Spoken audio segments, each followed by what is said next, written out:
Doa dalam Islam sangat dianjurkan. Bahkan kata Nabi SAW, ad-doa huwal ibadah. Doa itu sebenarnya inti daripada ibadah. Sebagian ulama mengatakan, kalau diitlakkan doa, maka berarti semua aktivitas ibadah masuk di dalamnya. Makanya contoh misal, definisi daripada sholat, secara etimologi adalah doa. Karena memang isinya doa. Pada saat sedang puasa kita disuruh perbanyak doa, bahkan dijanjikan mustajab doa. Kita melakukan aktivitas apa saja, keluar rumah, masuk rumah, mau makan, habis makan, mau keluar masuk kamar mandi, keluar kamar mandi. Mengenakan pakaian, membuka pakaian, apa saja ada doanya. Dan doa dijadikan senjata bagi orang-orang beriman oleh Sang Pencipta Allah. Sebagaimana sabda Nabi SAW, ad-doa silahul mu'min.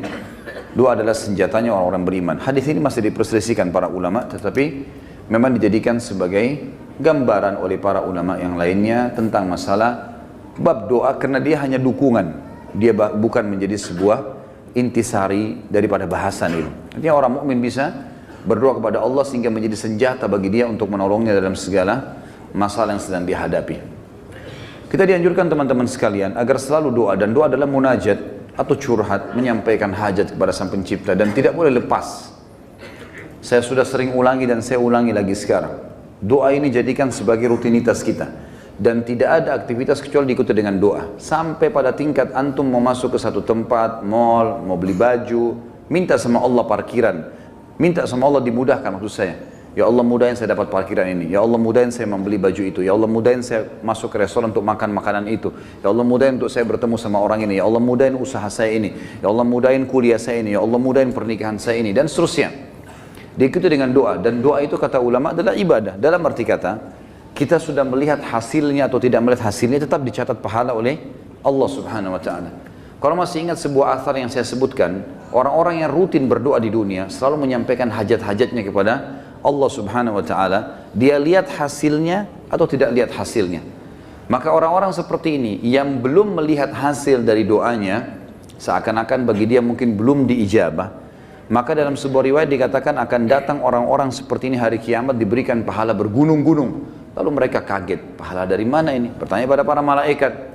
Lalu para malaikat berkata, ini adalah pahala doa-doa kalian yang belum kalian dapatkan jawabannya di dunia.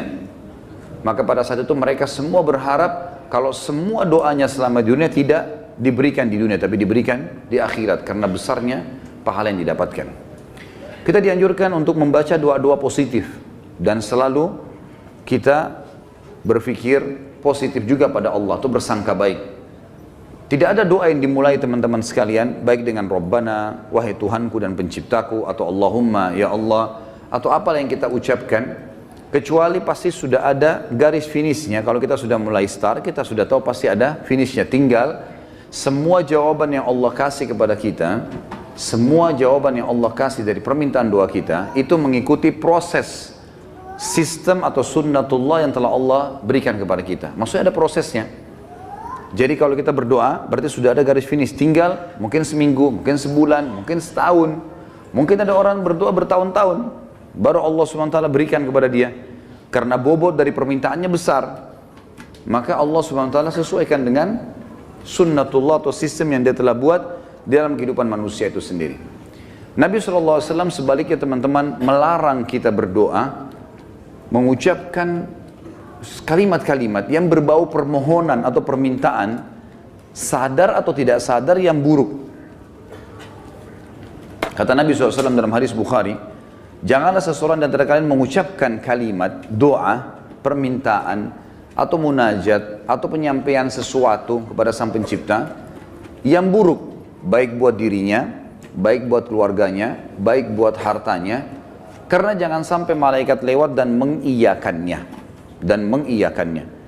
Misal orang bertengkar suami istri, kemudian dia mengatakan, saya berharap tidak akan bersama-sama kamu lagi.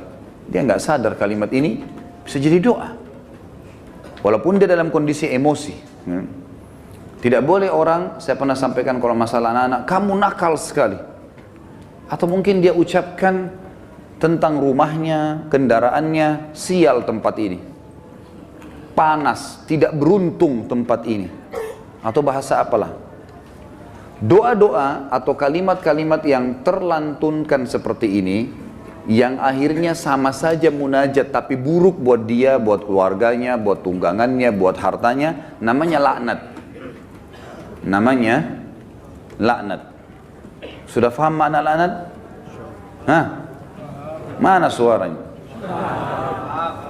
Berarti semua ucapan negatif untuk diri, untuk keluarga, untuk harta, namanya laknat. Dan ini hukumnya dosa besar. Tidak boleh melaknat diri sendiri, nggak boleh melaknat keluarga, nggak boleh melaknat harta.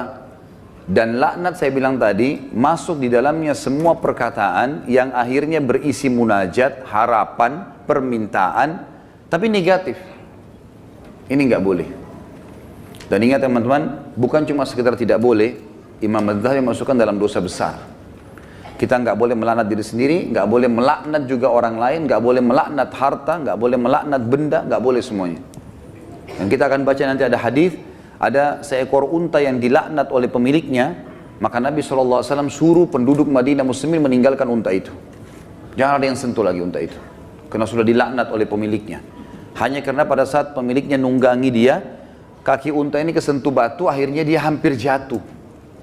Mungkin kalau kita naik mobil atau motor sekarang tiba-tiba ada yang ugal-ugalan lalu kita rem tiba-tiba. Kadang-kadang ada orang kalau kurang berzikir teman-teman, tidak biasa lisannya berzikir, yang keluar semua kata kotor nantinya.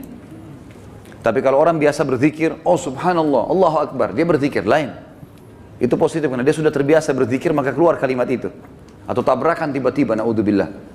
Tapi kalau dia tidak biasa maka otomatis keluar kalimat-kalimat yang tidak baik. Dan itu bisa jadi doa buat dia atau buat orang lain. Nah kalau buruk berarti namanya laknat, dosa besar. Jelas ya? Ini judulnya. Judul dosa besar 39 adalah melaknat. Saya akan bacakan Imam Adz-Dzahabi mengangkat dalil-dalilnya teman-teman sekalian. Di antaranya adalah hadis riwayat Bukhari Muslim, hadis yang sangat ringkas, pendek, padat sekali. Dan sebagian ulama mengatakan dari hadis ini sudah cukup sebenarnya setiap mukmin punya pengontrol dalam bermuamalah dengan dirinya atau orang lain. Pendek sekali bunyinya, kata Nabi SAW, la'nul mu'mini kaqatlihi. Melaknat seorang mukmin adalah seperti dosa membunuhnya. Seperti dosa membunuhnya. Jadi kalau kita lagi jengkel sama seseorang, selama dia muslim, kalau kita ucapkan kalimat itu maka akan kena. Dalam sebuah hadis yang lain apa? Kalau seandainya ada orang melaknat orang lain, maka laknat itu akan naik ke langit. Kemudian tidak diterima di langit. Lalu Allah memerintahkan laknat itu, doa buruk tadi, kembali ke dunia. Kalau orang yang disebutkan padanya laknat berhak mendapatkannya, memang dia orang pelaku itu, maka akan kembali padanya. Tapi kalau tidak, maka akan kembali pada pengucapnya. Jadi pengucapan doa buruk bisa kembali kepada pengucapnya, kembali kepada kita, naudzubillah. Kecuali keadaannya teman-teman, memang kita dibolehkan melaknatnya secara syar'i, seperti orang melaknat iblis, melaknat atau mengutuk orang-orang kafir yang sengaja memerangi kaum muslimin. Seperti di kancah peperangan, ada orang kemudian menyerang muslimin dan menyakiti muslimin, lalu kita mengatakan semoga Allah membinasakannya. Sama kan laknat itu, tapi di sini babnya terbuka, pintunya terbuka, ya. Karena memang dibolehkan secara syar'i. Kalau orang hanya pelaku maksiat teman-teman, tidak boleh dilaknat. Apalagi kalau dasarnya orang ini orang mukmin yang tidak bermaksiat. Seperti pernah ada seorang yang berzina di zaman Nabi SAW lalu dirajam, dilempar batu. Lalu ada seorang sahabat berteriak mengatakan semoga Allah melaknatmu. Kenapa? Karena dia berzina. Dan memang nyata, kepergok, lagi dihukum. Berarti orang lagi buat maksiat kan? Sama kalau kita orang lagi mabuk misalnya, di pinggir jalan. Tetap nggak boleh dilaknat teman-teman. Lebih baik kita ucapkan apa? Jangan kita bilang semoga Allah binasakanmu. Mudah-mudahan mobilmu tabrakan. Nah, ini nggak boleh kita ucap. Ya Allah berikan hidayah. Karena pengucapan ini laknat tadi. Kalau tidak kembali ke dia dan memang tidak akan kembali ke orang-orang ini. Kecuali tadi yang saya bilang orang yang dikhususkan. Iblis, syaitan, ya, orang-orang kafir yang menyakiti muslimin, ada memang pintu-pintunya saja. Kalau tidak, cuma orang yang bermaksiat dari kaum muslimin tidak boleh. Apalagi dasarnya bukan orang bermaksiat. Para ulama, para da'i, para orang-orang soleh dan solehah, diolok-olok, dicaci maki. Ini semua masuk dalam masalah bahasan laknat. Melaknat orang mukmin maka lebih berat atau bahkan sama dengan membunuhnya. Kita tahu bunuh dosa besar. Sebagaimana sudah kita bahas juga di dosa besar kita yang kedua, masalah membunuh adalah dosa besar dan itu sangat berat. Dan membunuh orang mukmin teman-teman sekalian, itu dalam ayat Al-Quran disebutkan termasuk yang diancam kekal di neraka selain kekafiran, kemunafikan, kemusyrikan, juga dalam membunuh mukmin secara sengaja. Ini ada ancaman kekal di api neraka, gitu kan? Dan ini masih khilaf di antara ulama memang, tapi umumnya ulama mengatakan zahir hadis ayatnya begitu. Wa may yaqtul mu'mina muta'ammidan fajazaohu jahannam khalidina fiha. Siapa yang bunuh orang mukmin maka dia akan disiksa atau dikekalkan di dalam api neraka, yang itu ada di dosa besar nomor 2. Maka dia akan dimasukkan ke dalam api neraka dan dia akan kekal di dalamnya. Maaf, sebentar saya pastikan lagi.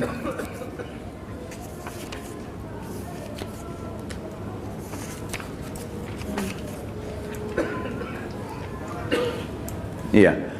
Ayatnya dalam surah An-Nisa ayat 93, A'udzubillahi minasyaitonirrajim, wa may yaqtul mu'mina muta'ammidan fajazaohu jahannamu khalidan fiha wa ghadiballahu 'alaihi wa la'anahu wa 'adda lahu 'adzaban 'azima. Dan saya beristighfar tadi karena saya salah dalam membaca ayat, tapi ini ayat yang benar, An-Nisa 93, yang artinya barang siapa yang membunuh seorang mukmin dengan sengaja, maka balasannya neraka jahanam dan dia kekal di dalamnya. Dan Allah murka kepadanya dan melaknatnya serta menyediakan azab yang besar baginya. Ya. Sementara melaknat orang mukmin sama dengan membunuhnya. Hadis yang kedua, tadi hadis Bukhari Muslim, hadis yang kedua riwayat Imam Bukhari dan juga Imam Muslim menyebutkannya. Kata baginda Nabi SAW, sibabul muslimi fusuqun wa qitaluhu kufur. Mencaci maki seorang muslim adalah suatu kefasikan dan membunuhnya adalah suatu kekafiran. Di sini kalimat mencaci maki seorang muslim adalah sebuah kefasikan. Maksudnya adalah caci maki masuk dalam laknat. Caci maki masuk dalam laknat. Misal seseorang punya pegawai, lalu dia mengatakan kamu bodoh. Kalimat bodoh ini, walaupun dia lagi salah, bukan itu. Itu sama doa buruk kan? Laknat. Maka bisa kembali ke dia, bisa kembali ke dia. Tapi pengucapnya walaupun orang itu layak mendapatkan kalimat bodoh, kembali ke dia kalimat itu, tapi laknat ini bisa kembali menjadi dosa besar bagi pengucapnya.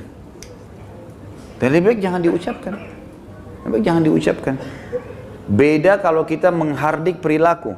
Misal gini, ada orang melakukan perbuatan yang ngawur dia melakukan perbuatan yang orang tidak lakukan. Misal mobil lagi sangat kencang, kemudian dia tiba-tiba berjalan di tengah jalan, seperti menunjukkan sebuah atraksi atau kehebatan gitu kan. Lalu kita mengatakan perilakunya orang ini gila. Perilaku, perbuatannya itu berbeda. Yang dimaksud dalam sini adalah masuk kepada individunya. Karena perilakunya memang betul salah, gitu kan? Perilakunya salah. Kalau kamu terus melakukan perbuatan ini, seorang guru bilang sama muridnya, kamu bisa menjadi orang bodoh. Gak masuk dalam laknat itu. Karena yang sedang dibahas apanya? Perilakunya. Perilaku beda, gitu kan? Kalau kamu terus saja seperti ini, telat datang di kantor, tidak mengerjakan pekerjaan, kamu tidak akan berprestasi. Kata-kata tidak berprestasi, buruk atau tidak? Buruk. Masuk semua dalam globalnya makna laknat, tapi tidak masuk di sini karena dia sedang menilai perbuatan memang yang sedang salah. Beda, gitu kan? Seseorang membersihkan rumah atau masjid masih kotor. Ini kenapa dibiarkan kotor? Kalau begini nanti orang akan menilai kamu buruk. Menilai perbuatanmu buruk. Bukan laknat itu. Jelas ya? Jadi yang kita maksud di sini adalah individunya. Mencaci maki di sini masuk di dalamnya adalah kefasikan dan membunuhnya adalah sebuah kekafiran. Kemudian dalam hadis Muslim dari Rasulullah SAW bahwasanya beliau bersabda di dalam hadis yang diriwayatkan Imam Muslim juga, la yakunu la'anu syufa'a wala syuhada yaumal qiyamah. Orang-orang yang gemar melaknat, lidahnya suka mengucapkan kata-kata buruk. Termasuk yang teman-teman ya, saya sering dengar orang bercanda sama temannya, ucapkan nama binatang. Ya. panggil nama binatang, panggil kata-kata buruk, ya. Kadang-kadang kalau ditanya apa itu, oh itu artinya ini, oh itu arti buruk semua. Walaupun dia cuma bercanda sama temannya. Di sini dikatakan orang yang suka melaknat, lisannya suka diucapkan kata-kata negatif begini untuk dirinya, untuk orang lain, untuk kendaraan, untuk tunggangan, harta dan seterusnya, tidak akan bisa memberi syafaat. Dan syafaat adalah pertolongan.